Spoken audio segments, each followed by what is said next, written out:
Canadian troops stationed in Ukraine have moved west, farther from the border with Russia. Defense Minister Anita Anand met with her Ukrainian counterpart in Kyiv today. We discussed Operation Unifier. We discussed the important aid that Canada has put on the table and the willingness of our country to continue to work with Ukraine, with our allies and partners across the NATO alliance to support the stability and security of Ukraine now and going forward. Meanwhile, NATO is doubling down in its refusal to send troops to Ukraine should Russia invade. So as tensions continue to rise, what's next? Kaja Kallas is Estonia's Prime Minister. Prime Minister Kallas, thank you for joining us. Thank you for having me. Prime Minister, the United Kingdom says it may double its troop numbers and send weapons to Estonia, and that officials will be in Brussels this week to finalize those details. How significant is this move?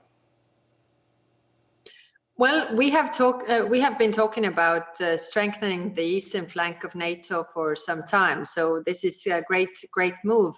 Also, our Danish allies have sent more troops here, and this is all very welcomed because our defense is based on our own defense expenditure and own army, but also the collective defense of NATO. So as the Article 5 of NATO goes, the attack on one is attack on all. So having other troops, allies troops present means that it's acting as a deterrent for our neighbor.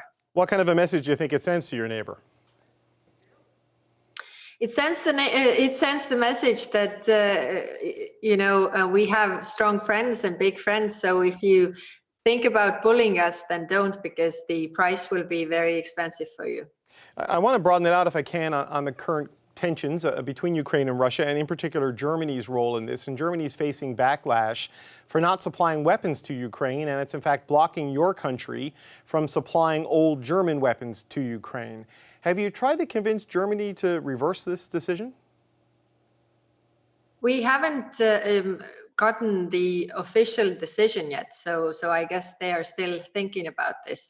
Of course, it's up to every country to decide and make their own decisions, but of course we want to help Ukraine in every possible way we can, because I think the defense of Europe also starts from Ukraine right now. We try to help them politically, we try to help them with the means and tools we have, and also the arms that we can give. You know, Germany most recently armed the Kurds to fight ISIS in Syria. Why do you think it's reluctant to take similar action at this point in this dispute? Well, I'm not speculating about Germany. You should ask them. Okay. Well, I wonder, Canada has also been asked to send weapons to Ukraine and has faced some criticism over not sending lethal weapons to Ukraine. In your view, is that criticism justified? Well, as I said, every country has the right to decide for themselves how they help or if they help. But it's our decision, being a small country like we are, help Ukraine every way we can. And I urge other countries to do the same. What more needs to be done at this point? I mean, there is still a call for military aid and support. What do you think the West and NATO response is lacking at this point in time? Well, first of all, I would like to stress or emphasize that NATO has been very united in this response, and this has been a negative surprise to Russia, and a very good thing that this line has been similar for all of us. So this is something that we should hold.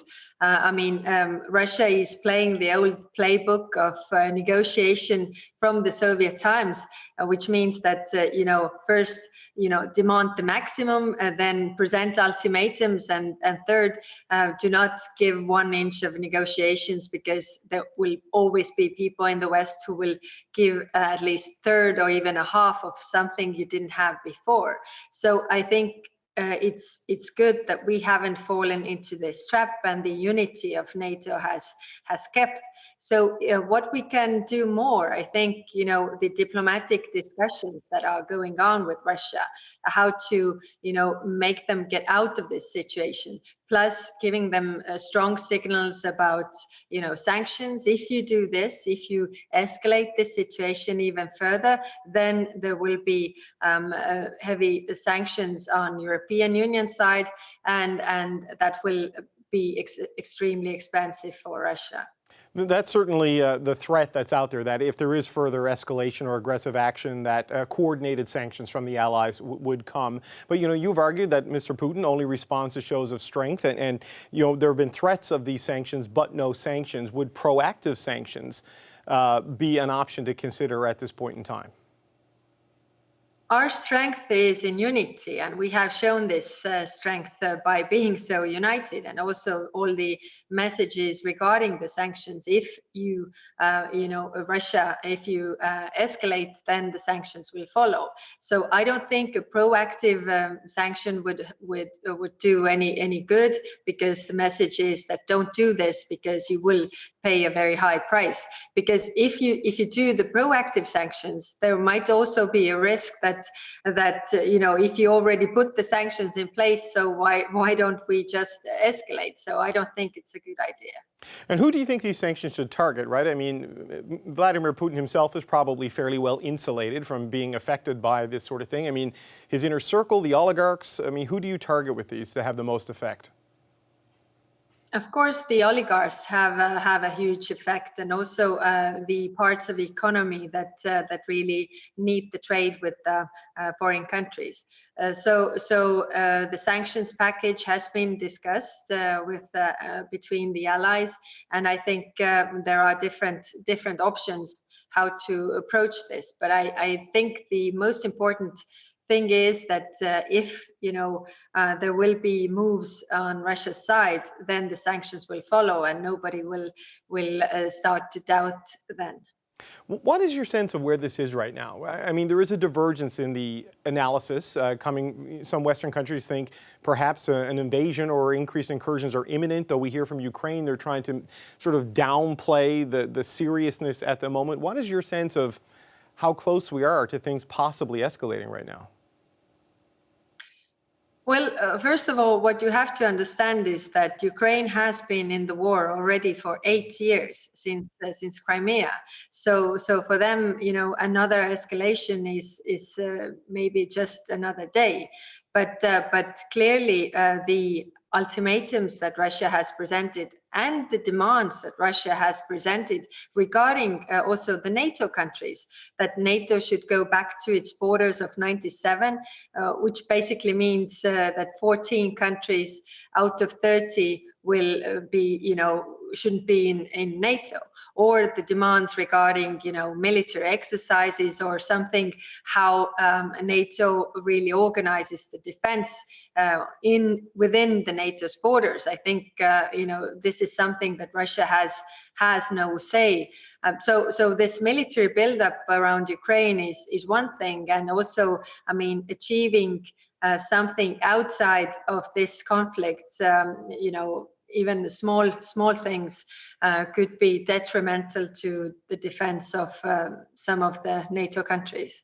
But do you think we are at serious risk of a large-scale military action? I mean, the U.S. ambassador to the United Nations said they anticipate 30,000 more troops at the Belarus-Ukraine border by February. I mean, is this saber-rattling to get those marginal gains, or do you think we really are at the potential brink of this?